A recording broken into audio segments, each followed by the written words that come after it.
So now let's see how we can work around with the transform option inside of Pixlr E.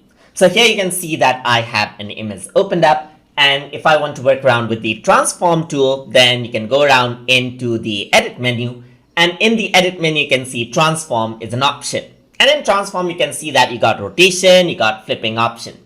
So if I were to go around onto transform and then go to rotate left, then it does not rotate onto the left side because the layer is locked. So let me just click on the lock, double click on the lock, and you can see that it unlocks. So I can go around over here onto edit, go to transform, and then once I do that, I can rotate it out onto the left, and you can see that the image rotates out onto the left. I can go around onto edit, go to transform, rotate it to the right, and this is how it works. You can go around and then flip it out as well so that it mirrors out the image from left to right, and you can also flip it vertically. Let's say for example click this, so it flips it vertically out. And you can go around, and transform is just like this. You can also go around and then use these handles to transform into the way you want, hold shift, and that is how it actually works.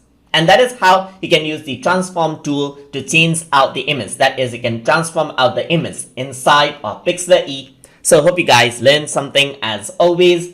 And as always, please like, comment, share, and subscribe.